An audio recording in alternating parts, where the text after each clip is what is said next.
আসসালামু আলাইকুম, কেমন আছেন সবাই?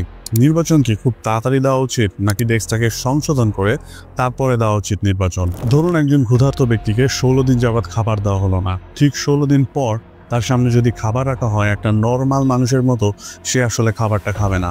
অবশ্যই সে খাবারটার উপরে ঝাঁপিয়ে পড়বে, খুবলে খুবলে খাওয়ার চেষ্টা করবে। খুব তাড়াতাড়ি যদি নির্বাচন দেওয়া হয় তাহলে কি দেশের সাথেও এমনটা ঘটবে? অলরেডি একটা রাজনৈতিক দল অলমোস্ট 16 বছর দেশটাকে খুবলে খুবলে খেয়েছে।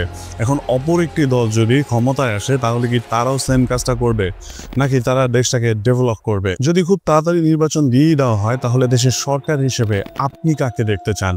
নিচের কমেন্টে আপনার মতামত জানান। এখন কমেন্ট তো আপনাদেরকে করতে বললাম, কিন্তু সবচেয়ে বড় বিষয় হচ্ছে কি জানেন, দেশে এখন কয়টা রাজনৈতিক দল আসলে রয়েছে সেটাই বেশিরভাগ মানুষ জানে না।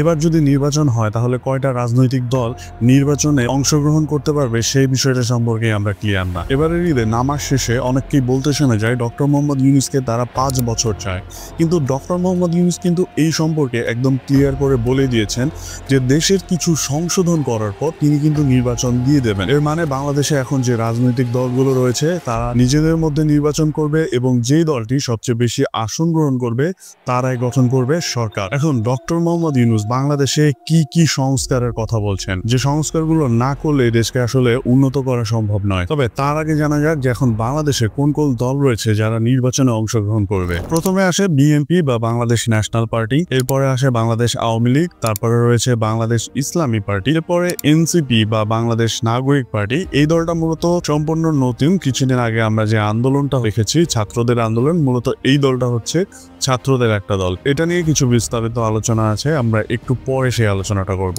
এরপর রয়েছে ইসলামিক আন্দোলন বাংলাদেশ, তারপরে রয়েছে গণ অধিকার পরিষদ, এরপর রয়েছে হোসেন মোহাম্মদ এরশাদের জাতীয় পার্টি এবং সর্বশেষে রয়েছে বাংলাদেশ খেলাফত মজলিস। এখন বাংলাদেশের অনেক মানুষই জানে যে ছাত্ররা একটা দল গঠন করেছে, কিন্তু এই দলের নামটা কি সেটাই অনেকে জানে না। এখন বাংলাদেশের অনেক মানুষ ছাত্রদের সমর্থন করলেও এনসিপি কিন্তু এটাকে ঠিক সঠিকভাবে কাজে লাগাতে পারছে না। এখন প্রত্যেকটা দলেরই একটা করে কিন্তু মুখ রয়েছে, যে মুখগুলো দেখে মূলত রাজনৈতিক দলগুলো তাদের প্রচারণা চালিয়ে যাচ্ছে।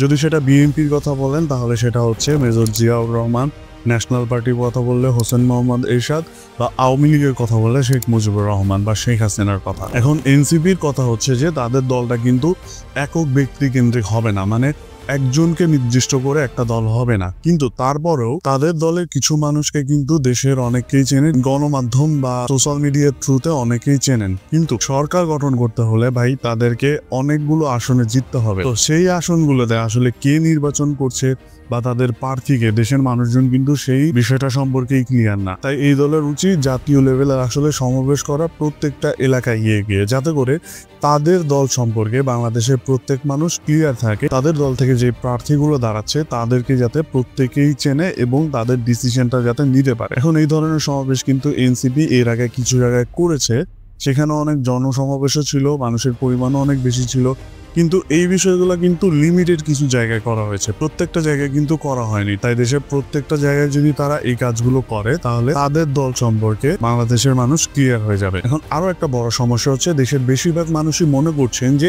এনসিপি ব্যানারে যারা আসলে নির্বাচন করবে তাদের বেশিরভাগ নেতাকর্মী হচ্ছে ছাত্র। এখন আসলে সব অঞ্চলে কিন্তু স্টুডেন্টদের মানুষ সমর্থন করবে না, যেমন আউটার সাইড গুলাতে, সেই এলাকাগুলোতে কি হয়, যে সকল মানুষ গণ্যমান্য রয়েছে বেশিরভাগ মানুষ কিন্তু তাদেরকেই সমর্থন করেন। এখন এনসিপি যদি তাদের সাথে মিলে কাজ না করে তাহলে আসলে ওই জায়গাগুলোতে সমর্থন পাওয়াটা খুবই কষ্টসাধ্য ব্যাপার হয়ে যাবে। এখন আসলে রাজনৈতিক দলগুলো এত তাড়াতাড়ি নির্বাচন কেন যাচ্ছে, যেমন বিএনপি বা যদি জামায়াত ইসলামের কথা বলেন তারা কিন্তু এই বছর ডিসেম্বর বা আগামী বছর জুনের মধ্যেই নির্বাচন চেয়েছেন। এখন তত্ত্বাবধান সরকার কিন্তু বাংলাদেশে এই প্রথম না, বিগত সময়ে আওয়ামী লীগ সরকার যখন ক্ষমতায় আসে তার আগেও কিন্তু তত্ত্বাবধান সরকারই ছিল, আর সেই সরকারের প্রধান ছিলেন কিন্তু ফখরুদ্দিন আহমেদ। 2007 সালে 11 জানুয়ারি দেশের পরিস্থিতি আসলে খুবই খারাপ ছিল। সে সময় সেনাপ্রধান জেনারেল মঈনুল আহমেদ তৎকালীন প্রেসিডেন্ট ইয়াজউদ্দিন আহমেদকে দেশের পরিস্থিতি সম্পর্কে বলেন, বিশেষ করে নির্বাচনের ব্যাপারে জাতিসংঘের হস্তক্ষেপের কথা জানিয়েছিলেন। সে সময় জানানো হয়েছিল বাংলাদেশের এমন পরিস্থিতি হওয়ার কারণে জাতিসংঘের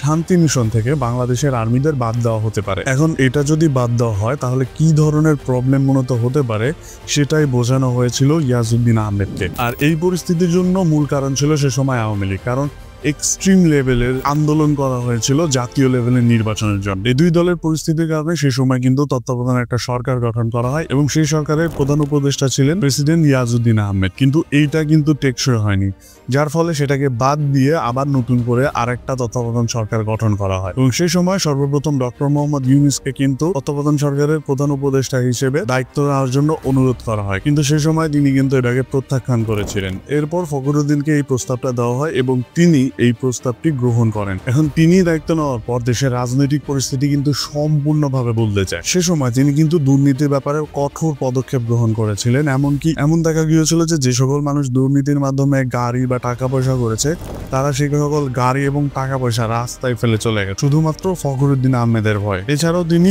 বিএনপি এবং আওয়ামী লীগের প্রধান দুইজনকে, শেখ হাসিনা এবং বেগম খালেদা জিয়াকেও কিন্তু গ্রেফতার করেছিলেন এবং দুইজনকে পাশাপাশি জায়গায় বন্দী রেখেছিলেন প্রায় 2 বছর। আসলে সেই সময় কথা ছিল যে দেশের পরিস্থিতিকে নিয়ন্ত্রণ করে একটা সুষ্ঠু নির্বাচন দিবেন তিনি, কিন্তু দুই দলের প্রধানকে গ্রেফতার করার ফলে তাদের রাজনীতি থেকে বাদ দেওয়ার প্রচেষ্টার অভিযোগ ছিল ফখরুদ্দিনের সরকারের উপর, যার ফলে 2008 সালের 23শে ডিসেম্বর জাতীয় সংসদ নির্বাচন গঠন করা হয় এবং সে সময় সর্বোচ্চ ভোট পেয়ে আওয়ামী লীগ জয়লাভ করে এবং তারপর থেকেই 2024 সালের জুলাই পর্যন্ত আওয়ামী লীগ সরকারি ক্ষমতায় ছিল। এখন সকলের মনে প্রশ্ন থেকেই যায় যে 2007 সালে ফখরুদ্দিনের সরকার যেভাবে দেশটাকে পরিচালনা করছিল, ঠিক ডক্টর ইউনূসও কি একইভাবে পরিচালনা করতে চাইছেন বা বেশি দিন আসলে ক্ষমতায় থাকতে চাচ্ছেন? এখন সেই সময়ের কাজগুলো যাতে পুনরাবৃত্তি না হয় সেই জন্যই কি আসলে রাজনৈতিক দলগুলো খুব তাড়াতাড়ি নির্বাচন চাচ্ছে? এখন ডক্টর মোহাম্মদ ইউনূস কিন্তু ফখরুদ্দিনের মতো না করে তিনি কিন্তু দেশকে উন্নত করার দিকে ফোকাস দিচ্ছেন। তিনি দায়িত্ব নেওয়ার পর থেকেই কিন্তু গত 8 মাসে বাংলাদেশে বেশ কিছু উন্নয়ন ঘটেছে। এখন একটা দেশকে উন্নত করতে হলে কিন্তু তার অর্থনীতি আগে উন্নত করতে হবে এবং ডক্টর মোহাম্মদ ইউনূস কিন্তু সেই কাজটাই করছেন। এখন আওয়ামী লীগ সরকারের আমল থেকে কিন্তু প্রচুর পরিমাণ দুর্নীতি এমনকি অর্থ পাচার দেখা গেছে,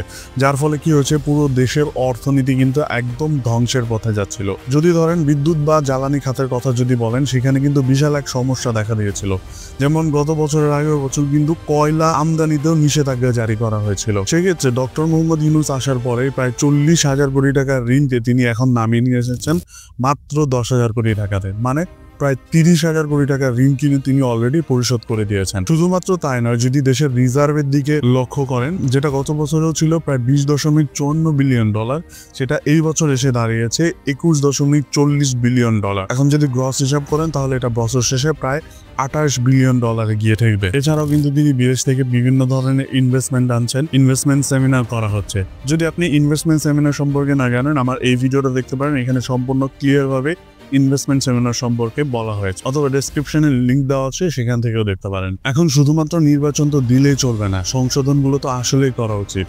এই যে 2024 সালে এতগুলো স্টুডেন্ট মারা গেল, তাদেরকে আসলে বিচারের দরকার নেই? অবশ্যই দরকার আছে। এখনো অনেক স্টুডেন্ট রয়েছে যারা পঙ্গু অবস্থায় হসপিটালে রয়েছে, অনেক পরিবার তাদের সন্তানকে হারিয়েছে, এইগুলোর বিচার হওয়া খুবই জরুরি। বিদেশে যে অর্থগুলো পাচার হয়েছে এইগুলো ফিরিয়ে আনা জরুরি। এছাড়াও এই যে ইসলামিক সংগঠনের এতজনকে যে মারা হলো, এইগুলোর কি বিচার হবে না? আর এই বিষয়গুলোর বিচার আচার না হয়ে আসলে নির্বাচনটা দেওয়া কি উচিত হবে? আর আরেকটা বিষয় হচ্ছে, নির্বাচন তো শুধু দিলেই হবে না, নির্বাচনের প্রসেসটাও তো দেখতে হবে। এখন সবকিছু যদি সঠিকভাবে পরিচালনা না হয় তাহলে সুষ্ঠু নির্বাচনটা হবে কিভাবে? এখন নির্বাচন কমিশনের কথা হচ্ছে, তারা এখন পর্যন্ত ভোটার হালনাগাদি করতে পারেনি, তাহলে নির্বাচনটা দেবে কিভাবে? শুধুমাত্র তাই না, এক্ষেত্রে প্রশাসনেরও সাপোর্ট দরকার আছে। বাংলাদেশের জলবায়ু এটার সাথে ইনক্লুডেড। কারণ হচ্ছে বিগত সময় যে নির্বাচনগুলো হয়েছে ম্যাক্সিমামই কিন্তু শীতকালে হয়েছে। কারণ এই তীব্র গরমের মধ্যে নির্বাচন হলে আসলে মানুষকে ভোট কেন্দ্রে যাবে কি যাবে না সেটাও একটা প্রশ্নবিদ্ধ থাকে। এছাড়াও নির্বাচন করার ক্ষেত্রে কিন্তু সবসময় স্কুল বা কলেজকে নির্ধারণ করা হয়, আর পর্যবেক্ষণের দায়িত্বে কিন্তু শিক্ষক শিক্ষিকারা থাকে। এখন যদি নির্বাচনের সময় বাচ্চাদের এক্সাম থাকে বা পরীক্ষা থাকে, তাহলে সেই নির্বাচনটা আসলে করা সম্ভব হবে না। আর সবচেয়ে বড় কথা হচ্ছে নির্বাচনটা আসলে সুস্থ হবে কিনা, কারণ পূর্বে আমরা বেশিরভাগ সময় দেখেছি নির্বাচনের ক্ষেত্রে টাকার ব্যবহার এবং বলের ব্যবহারটা করা হয়, যার ফলে কিন্তু সুষ্ঠু নির্বাচন হয় না। আর এই জিনিসগুলো যদি আবারও হয় তাহলে তো নির্বাচনটাও আসলে সুষ্ঠুভাবে হলো না। এখন সব দলগুলি যদি একমত হয়ে ডক্টর মোহাম্মদ ইউনূসকে দেশটাকে সংশোধন করার সময় দেন, তাহলে কিন্তু একটা সুষ্ঠু নির্বাচন দেওয়া যেতে পারে। তাহলে দেশের মানুষ একটা সঠিক নির্বাচনের মাধ্যমে তাদের যোগ্য প্রার্থীকে নির্বাচিত করতে পারবেন। এখন সব থেকে বড় কথা হচ্ছে, বাংলাদেশের মানুষ আসলে কি চায়, কোন সরকারকে চায়? এমন একটা সরকার চায় যে সরকারটা বাংলাদেশকে সংশোধন করবে। তো আজকের মতো এই পর্যন্তই, দেখা হবে অন্য কোনো ভিডিওতে। ধন্যবাদ।